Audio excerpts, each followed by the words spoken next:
Before the Fellowship was the greatest story you've never heard. I'm Greg. Join us as we read and react to the Silmarillion by J.R.R. Tolkien. Last time we heard about the various Noldor princes establishing themselves throughout Beleriand. Fingolfin, the only one of Finwë's sons in Middle-earth, and king of the Noldor, held a great feast that united the Noldor and the Sindar.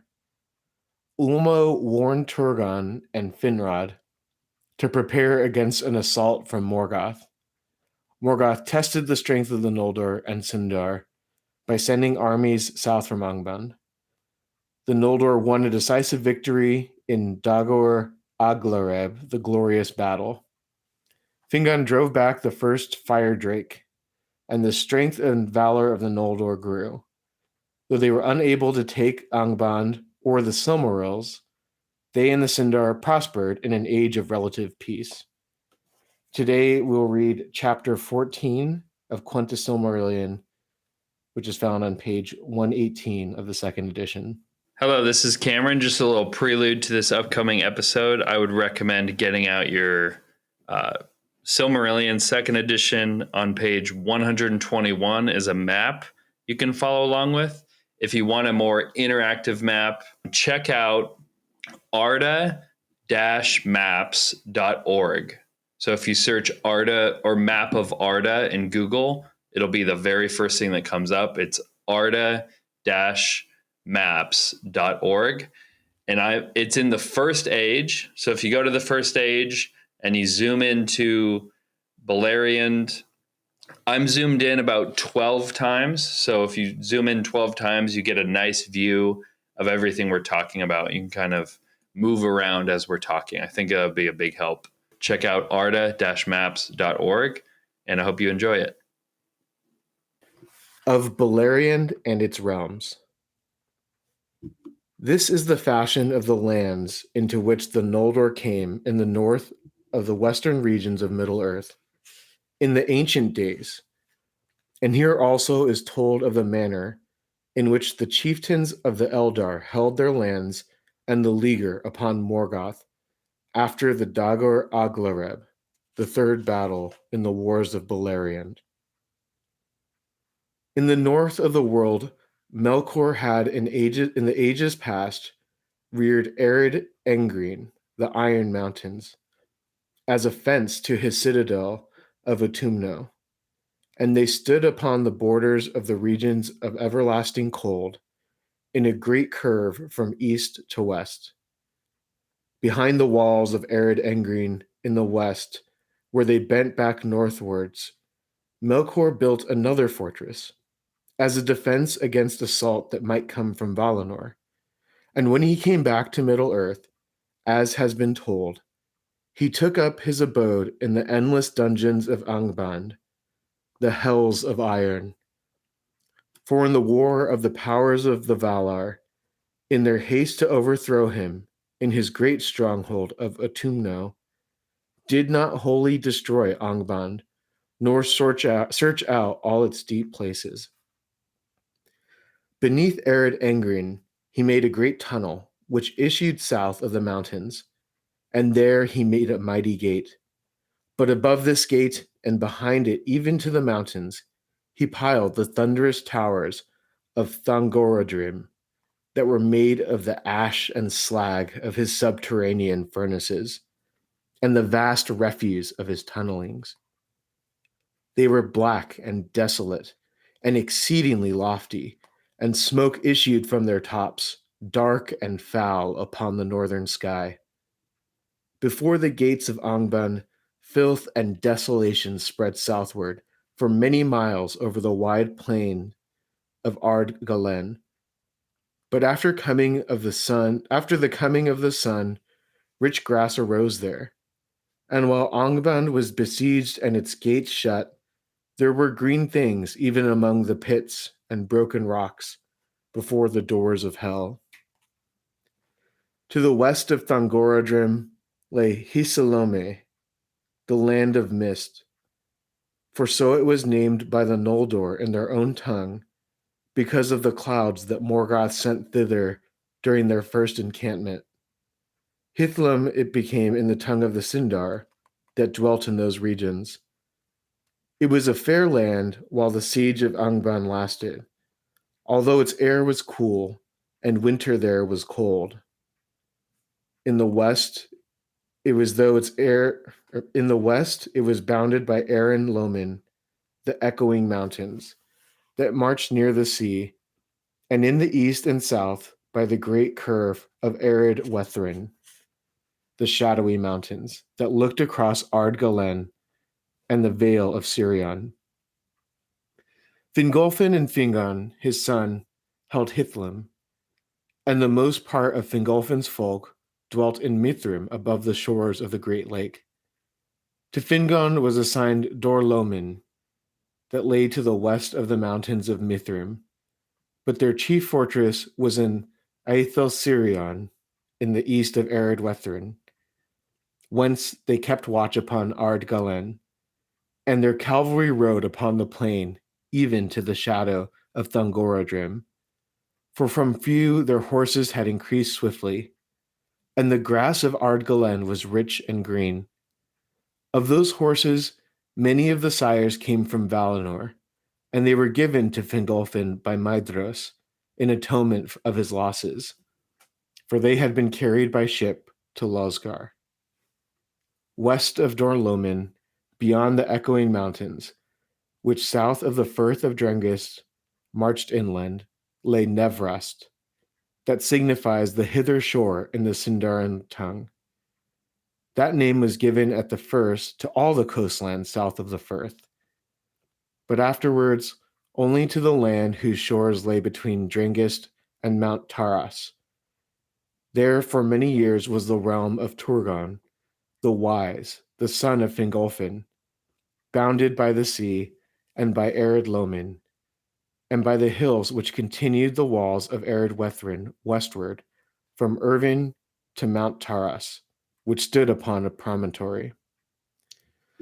By some, Nevras was held to belong rather to Beleriand than to Hithlum, for it was a milder land, watered by the wet winds from the sea and sheltered from the cold north winds that blew over Hithlum. It was a hollow land, surrounded by mountains and great coast cliffs, higher than the plains behind, and no river flowed thence, and there was a great mere in the midst of Nevrast, with no certain shores, being encircled by wide marshes. Then Linaewin was the name of that mere, because of the multitude of birds that dwelt there, of such as love tall reeds and shallow pools. At the coming of the Noldor, many of the gray elves lived in Nevrast near to the coast, and especially about Mount Taras in the southwest. For to that place Ulmo and Ose had been wont to come in days of old. All that people took Turgon for that land for their lord, and the mingling of the Noldor and the Sindar came to pass soonest there. And Turgon dwelt long in those halls that he named Vinyamar, under Mount Taras beside the sea.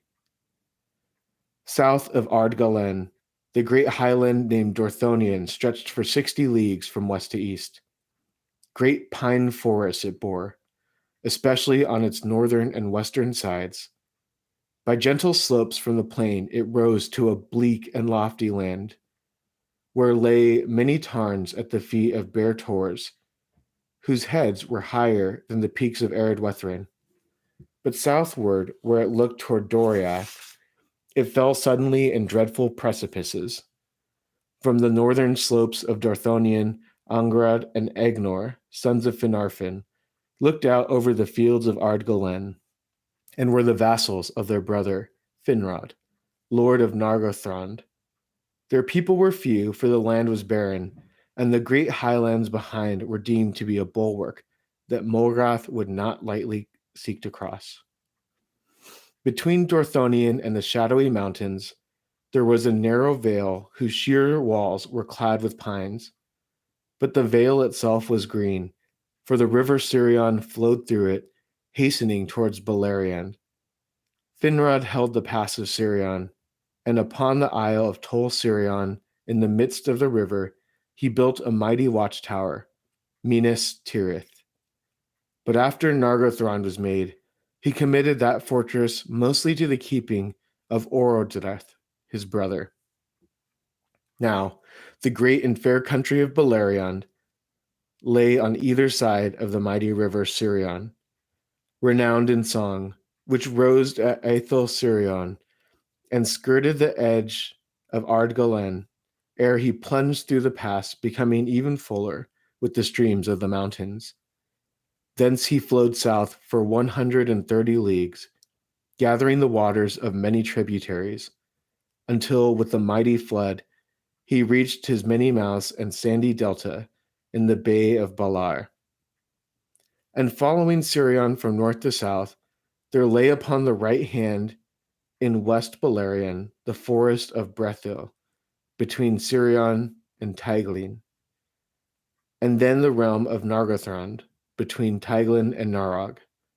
And the river Narog rose in the falls of Ivrin, in the southern face of Dorlomin, and flowed some 80 leagues ere he joined Sirion in Nan Tathrin, the land of willows.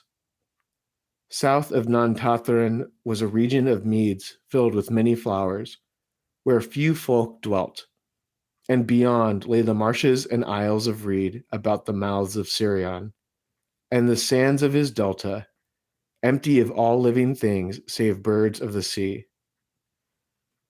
But the realm of Nargothrond extended also west of Narog to the river Nenning, that reached the sea at Eglarest, and Finrod became the overlord of all the elves of Beleriand between Sirion and the sea, save only in the Falas.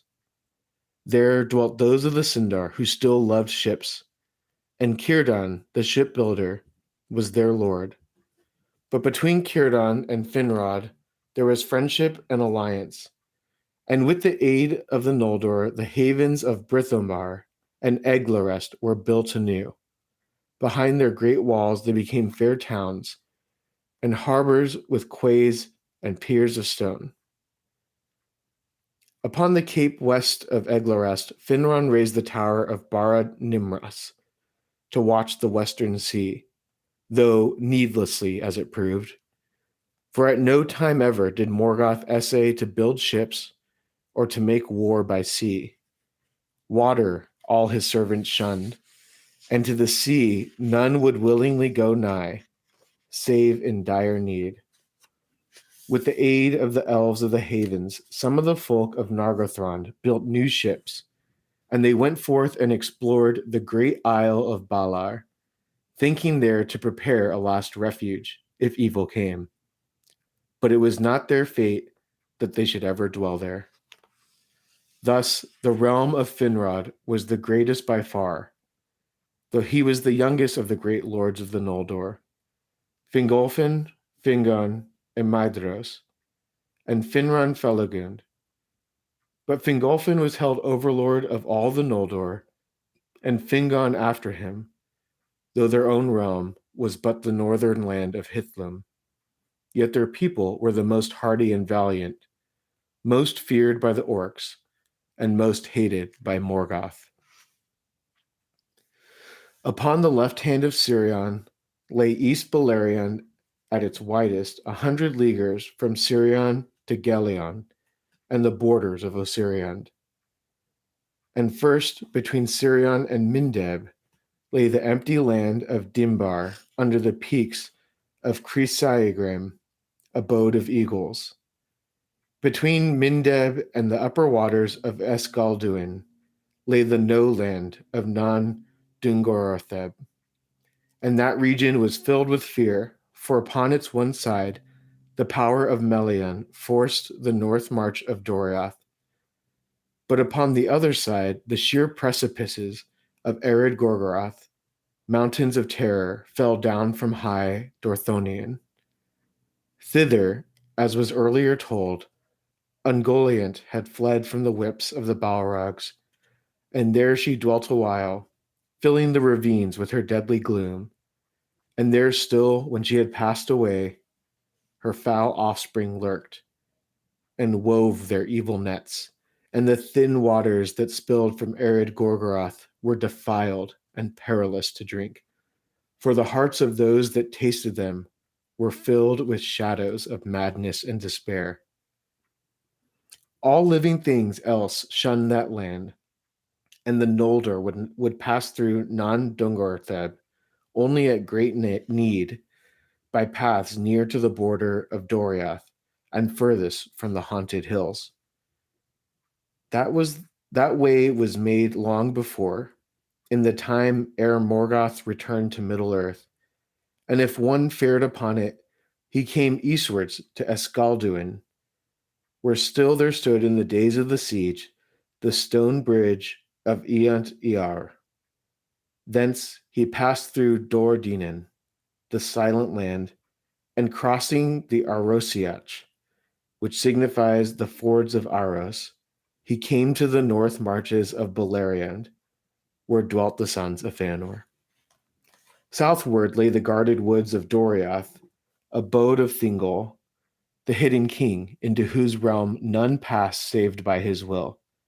Its northern and lesser part, the forest of Neldoreth, was bounded east and south by the dark river Escalduin, which bent westward in the midst of the land, and between Aros and Escalduin lay the denser and greater woods of Region.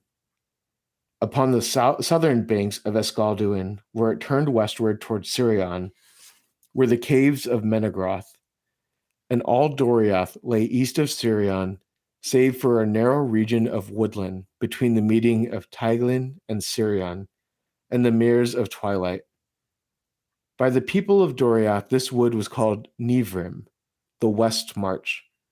Great oak trees grew there, and it also was encompassed within the girdle of Melian, that so some portion of Sirion which she loved in reverence of Ulmo should be wholly under the power of Thingol. In the southwest of Doriath, where Aros flowed into Sirion, lay great pools and marshes on either side of the river, which halted there in his course and strayed in many channels.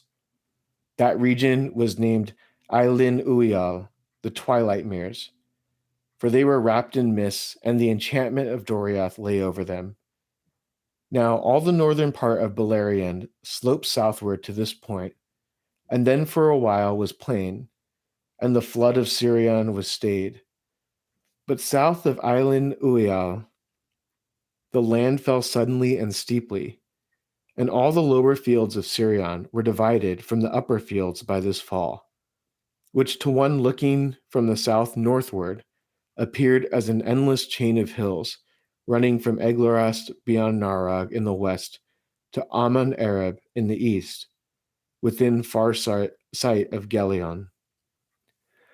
Narog came through these hills in a deep gorge and flowed over rapids, but had no fall, and on its western bank the land rose into the great wooded highlands of Taran Faroth.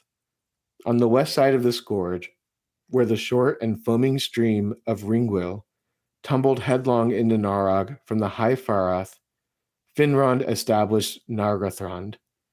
But some 25 leagues east of the gorge, Nargothrond Sirion fell from the north in a mighty fall below the meres. And then he plunged suddenly underground into great tunnels that the weight of his falling waters delved. And he issued again 3 leagues southward, with great noise and smoke, through rocky arches at the foot of the hills, which were called the Gates of Sirion. This dividing fall was named Andram, the Long Wall. From Nargothrond to Ramdal, the wall's end in East Beleriand.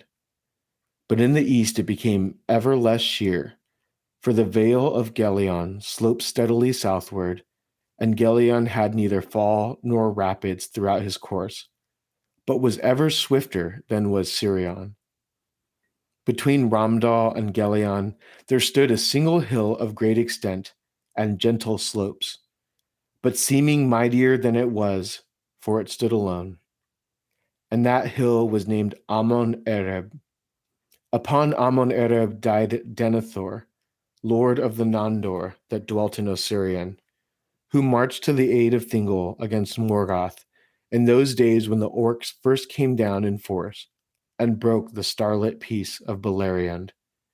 And upon that hill Maedhros dwelt after the great defeat. But south of the Andram, between Sirion and Gelion, was a wide land of tangled forest in which no folk went, save here and there a few dark elves wandering. Tarim Duinath it was named, the forest between the rivers. Gelion was a great river, and he rose in two sources, and had at first two branches. Little Gelion that came from the hill of Himring, and Greater Gelion that came from the Mount Rerir. From the meeting of his arms he flowed south for 40 leagues, before he found his tributaries. And before he found the sea, he was twice as long as Sirion, though less wide and full, for more rain fell in Hithlum and Dorthonion, whence Sirion drew his waters, than in the east. From arid Luin flowed the 6 tributaries of Gelion: Ascar, that was after named Rathloriel, Thalos, Legolin, Brilthor, Duilwen, and Adirant, swift and turbulent streams, falling steeply from the mountains. And between Ascar in the north and Adirant in the south, and between Gelion and Ered Luin, lay the far green country of Osiriand, the land of 7 rivers. Now, at a point nearly midway in its course, the stream of Adirant divided and then joined again, and the island that its waters enclosed was named Tol Galen, the Green Isle. There, Beren and Luthien dwelt after their return. In Osirian dwelt the Green Elves, in the protection of their rivers. For after Sirion, Ulmo loved Gelion above all the waters of the western world. The woodcraft of the elves of Osirian was such that a stranger might pass through their land from end to end and see none of them. They were clad in green in spring and summer, and the sound of their singing could be heard even across the waters of Gelion. Wherefore the Noldor named that country Lindon, the land of music, and the mountains beyond they named Ered Lindon, for they first saw them from Osirian. East of Dorthonion, the marches of Beleriand were most open to attack, and only hills of no great height guarded the vale of Gelion from the north. In that region, upon the march of Maedhros, in the lands behind, dwelt the sons of Feanor with many people, and their riders passed often over the vast northern plain. Lothlon, the wide and empty, east of Ardgalen, lest Morgoth should attempt any sortie towards East Beleriand. The chief citadel of Maedhros was upon the hill of Himring, the ever-cold, and that was wide-shouldered, bare of trees, and flat upon its summit, surrounded by many lesser hills.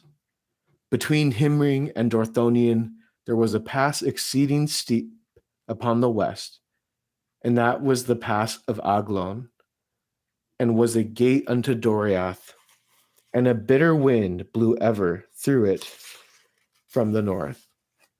But Celegorm and Curofin fortified Aglon and held it with great strength, and all the land of Himland, southward between the river Aros, that rose in Dorthonion and his tributary Calon, that came from Himring. Between the arms of Gelion was the ward of Maglor, and here in one place the hills failed altogether. There it was that the orcs came into East Beleriand before the third battle. Therefore the Noldor held strength of cavalry in the plains at that place, and the people of Caranthir fortified the mountains to the east of Maglor's cap. There Mount Rerir, and about it many lesser heights, stood out from the main range of Ered Lindon westward.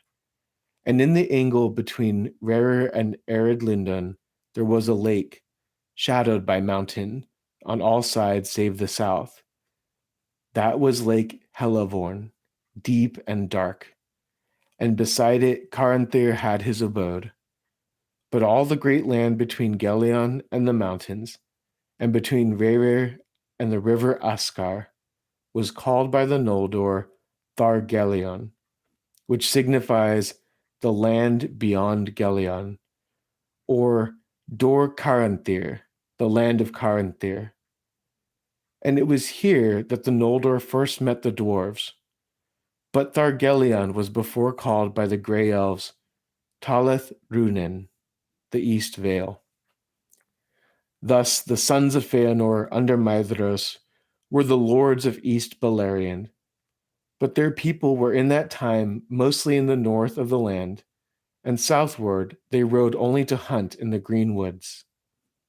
But there Amrad and Amras had their abode, and they came seldom northward while the siege lasted. And there also other of the elf lords would ride at times, even from afar, for the land was wild, but very fair. Of these Finran Felagund came most often, for he had great love of wandering, and he came even into Osiriand, and won the friendship of the Green Elves. But none of the Noldor went ever over Ered Lindon, while their realm lasted, and little news and late came into Beleriand of what passed in the regions of the east.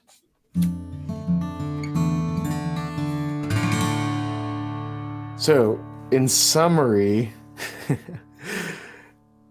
we heard a lot of geography of the areas around Beleriand, all these different places. So you'll definitely want to review the map for this one. But just to give kind of a general sense of what we're looking at, Morgoth controls the lands in the north of Middle-earth from his fortress Angband, Hells of Iron, and there's that mountain range up there that he created, or I don't know, he kind of built, not like the Valar build, but it was just he made it with ash and filth.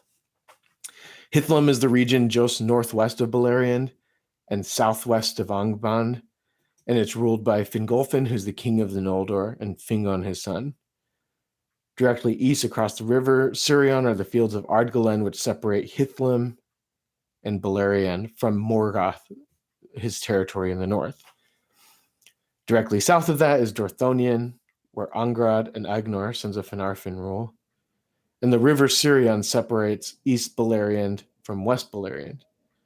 On Tol Sirion, which is an island in that river, Finran established his fortress, but now that is delegated to Orodreth, his brother. Finran's new fortress is Nargothrond, which sits in the river Narog, west of the river Sirion. Finran rules all the lands from the river Sirion to the sea in the west, save Falas, that's the realm of Círdan the shipwright. Finran and Círdan share an alliance, and in the far west, north of Falas, and southwest of Hithlum is Nevrast, where Turgon ruled. And then we've got Doriath in kind of the central part of this area of Beleriand, which is the realm of Thingol. And then on the east side, surrounding the river Gelion, the river Gelion is the main river on the east side, which has a bunch of tributaries. It's the land of seven rivers. And that's kind of where the sons of Feanor set up shop. That's where Maedhros is, and Maglor and Caranthir, they all dwell in this area.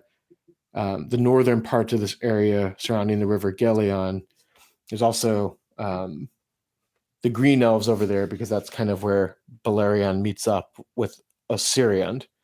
So we heard a lot. We heard about trees, we heard about rivers and cliffs, and definitely check out the map for that one. If you like what you hear, go ahead and rate us 3 Silmarils out of 3. Follow us everywhere at Before the Fellowship, and send any comments or questions to beforethefellowship@gmail.com. Join us next week as we read and react to the greatest story you've never heard, The Silmarillion by J.R.R. Tolkien.